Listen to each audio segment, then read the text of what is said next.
Hello hi friends, ఎలా ఉన్నారండి? అందరూ బాగున్నారు కదా? ఈరోజు వీడియోలో కరివేపాకుపై బియ్యం వేసి చూడమన్నాను కదా, దాంతోపాటు మరికొన్ని టిప్స్ అయితే మీతో షేర్ చేసుకున్నాను.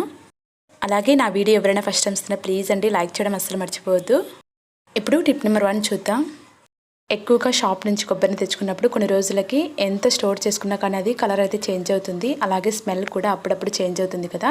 అలా కాకుండా ఇలా అయితే మీరు ట్రై చేసి చూడండి. ఈ టిప్ చాలా బాగా యూజ్ అవుతుంది. ప్రతి ఒక్కరి ఇళ్ళలో అయితే షుగర్ అయితే కంపల్సరీగా తెచ్చుకుంటూ ఉంటాము. ఆ షుగర్ డబ్బాలో ఇలా మనం కొబ్బరిని పెట్టుకున్నామంటే ఎన్ని రోజులున్న కలర్ చేంజ్ కాకుండా, స్మెల్ కూడా చేంజ్ కాకుండా చాలా ఫ్రెష్గా ఉంటుందండి. అలాగే మనకి షుగర్ అయితే అందులో నుంచి తేమ వచ్చేసి అప్పుడప్పుడు ముద్దలా అవుతుంది కదా, కాకుండా షుగర్లో ఉన్న చెమ్మ మొత్తాన్ని ఈ కొబ్బరి అయితే పీల్చేసుకుంటుందండి. టిప్ నచ్చింది కదా? నచ్చినట్టు లైక్ చేయడం అసలు మర్చిపోవద్దు. ఇప్పుడు నెక్స్ట్ టిప్ చూద్దాం. మనం ఎక్కువగా తెచ్చేసుకొని 1 వీక్ వరకు మనం స్టోర్ చేసుకుంటూ ఉంటాం కరివేపాకు. ఎన్ని రోజులున్నా ఫ్రెష్గా ఉండాలంటే ఇలా అయితే మీరు ట్రై చేసి చూడండి. ముందుగా మనం కరివేపాకు తెచ్చుకున్న తర్వాత వాష్ చేసుకొని 1 అవర్ పాటు ఫ్యాన్ కింద ఉంచేసుకోవాలి. ఆ తర్వాత ఏ డబ్బాలు అయితే మనం స్టోర్ చేసుకుంటామో అందులోనికి ముందుగా ఒక టిష్యూ పేపర్ని పెట్టేసుకొని ఆ తర్వాత కొంచెం రైస్ని వేసేసుకోవాలి. ఇందులో రైస్ ఎందుకు వేసుకున్నానంటే అందులో కొంచెం చెమ్మ ఉన్నా కానీ ఈ రైస్ అనేది పీల్చేసుకుంటుంది.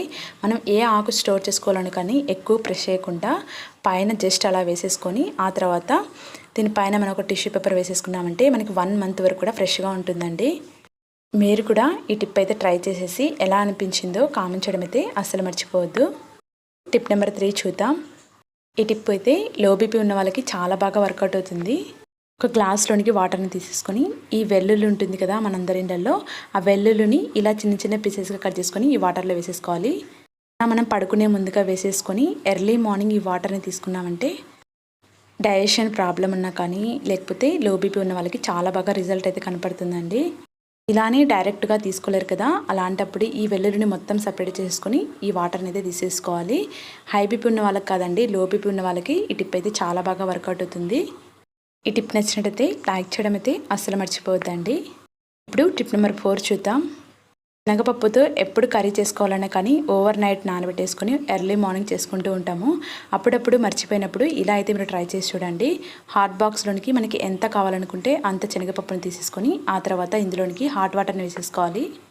ఇలా హాట్ వాటర్ని వేసేసుకొని ఒక 1 అవర్ పాటు మూత పెట్టేసుకొని మనం ఉంచుకున్నామంటే ఓవర్ నైట్ పెట్టుకుంటే ఎలా అయితే నానుతాయో ఆ విధంగానే మనకి పర్ఫెక్ట్గా నానుతాయండి. 1 అవర్ తర్వాత మూత చూపిస్తాను, చూసేయండి. చూసారు కదా ఎంత పర్ఫెక్ట్గా మనకి అవి నానినాయో. ఎప్పుడైనా మీరు మర్చిపోతే ఇలా అయితే ట్రై చేసి చూడండి. చూసారు కదా ఎంత పర్ఫెక్ట్గా నానిందో. టిప్ నెంబర్ 5 చూద్దాం. లైటర్ని డైలీ యూజ్ చేయడం వల్ల గ్యాస్ దగ్గర అప్పుడప్పుడు జిడ్డు మరకలు లేకపోతే మట్టి అవుతూ ఉంటుంది కదా, అలాంటప్పుడు ఇలా అయితే మీరు ట్రై చేసి చూడండి. చాలా బాగా యూజ్ అవుతుంది. మన అందరిలో కోల్గేట్ పేస్ట్ అయితే ఉంటుంది కదా, దాన్ని కొంచెం స్క్రబ్బర్కి తీసేసుకొని కొంచెం వాటర్లో డిప్ చేసేసి స్క్రబ్బర్తో మనం ప్రెస్ చేసి రుద్దామంటే ఈజీగా దానిపైన ఉన్న జిడ్డు మరకలు అలాగే మట్టి మరకలు అనేది ఈజీగా రిమూవ్ అయిపోతాయండి. ఈ విధంగా పేస్ట్ మొత్తాన్ని అప్లై చేసేసి పొడి క్లాత్ తీసుకొని దానిని వాటర్లోకి ఒక్కసారి డిప్ చేసేసి వాటర్ మొత్తం పిండేసి ఒక్కసారి మనం దీనిపైన కొంచెం ప్రెస్ చేసినట్టు రుద్దేశామంటే ఈజీగా అందులో ఉన్న డస్ట్ మొత్తం ఈజీగా రిమూవ్ అయిపోతుంది. ఎటువంటి లిక్విడ్స్ కానీ స్క్రబ్బర్స్ కానీ ఎక్కువగా యూజ్ చేసేసి రుద్దన అవసరం లేదండి. ఎక్కువ వాటర్ యూజ్ చేసామంటే మనకి కొన్ని రోజులకు లైటర్ అనేది ఖరాబ్ అయిపోతుంది. అలా కాకుండా ఇలా అయితే మీరు ట్రై చేసి చూడండి. పేస్ట్తో చాలా బాగా వర్కౌట్ అవుతుంది. చూసారు కదా ఎంత షైనింగ్ వచ్చేసిందో.